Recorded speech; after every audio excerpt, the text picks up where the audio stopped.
नमस्कार दोस्तों, आपका स्वागत है हमारे चैनल पर। आज की ये डॉक्यूमेंट्री किसी कल्पना या अफवाह पर आधारित नहीं है, बल्कि सार्वजनिक रिकॉर्ड्स, कानूनी दस्तावेज़ों और उन सवालों पर आधारित है जिनके जवाब आज भी अधूरे हैं। ये कहानी हमें ये सोचने पर मजबूर करती है कि जब सत्ता, पैसा और प्रभाव एक साथ खड़े हो जाएं, तो क्या न्याय की राह आसान रह जाती है? आज हम बात करेंगे एक ऐसे नाम की जो वर्षों बाद भी असहज कर देने वाले सवाल छोड़ जाता है, जेफरी एप्स्टीन। तो आइए तथ्यों और दस्तावेज़ों के साथ इस फाइल को खोलते हैं।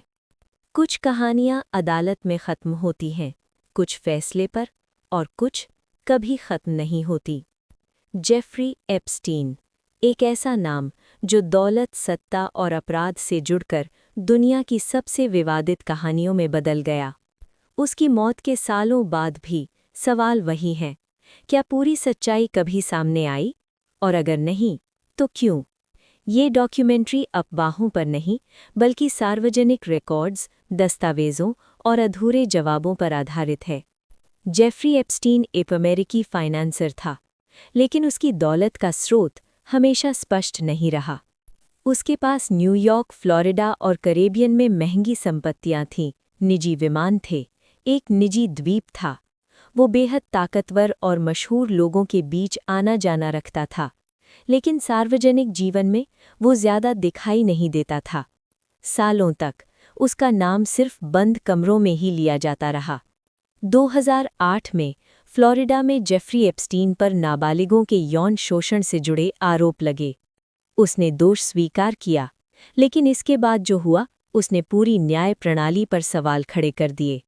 एप्स्टीन को बेहद हल्की सज़ा मिली, सीमित जेल समय और काम के लिए जेल से बाहर जाने की अनुमति।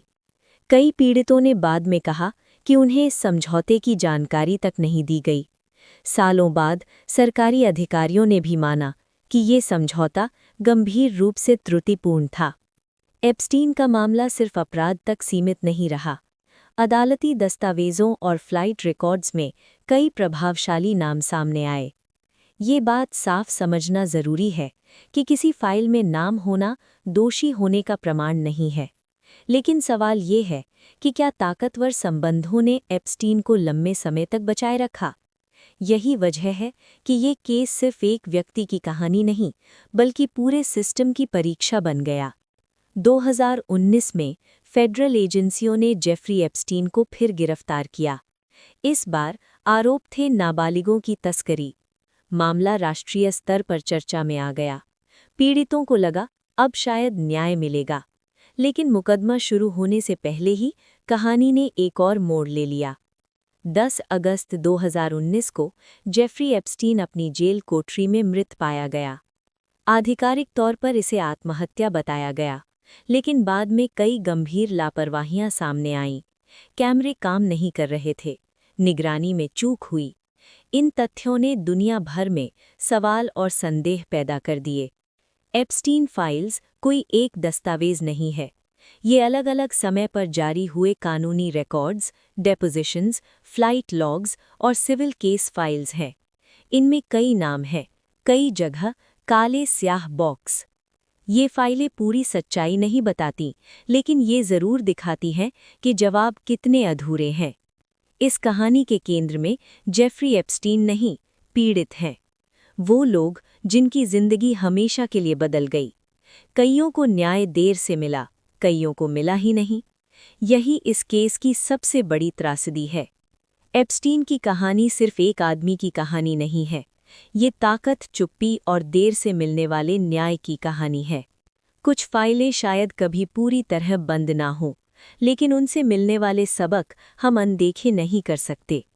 इस डॉक्यूमेंट्री का उद्देश्य किसी निष्कर्ष को थोपना नहीं, बल्कि उन तथ्यों को सामने रखना है जो अब तक सार्वजनिक हो चुके हैं।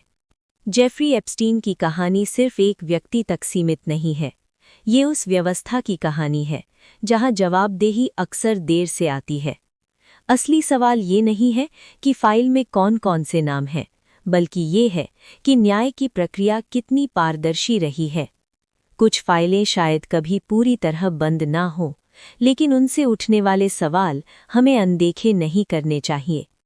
अगर आपको ये डॉक्यूमेंट्री उपयोगी लगी हो तो इसे साझा करें और ऐसी ही तथ्यात्मक कहानियों के लिए हमारे चैनल से जुड़े रहें। धन्यवाद।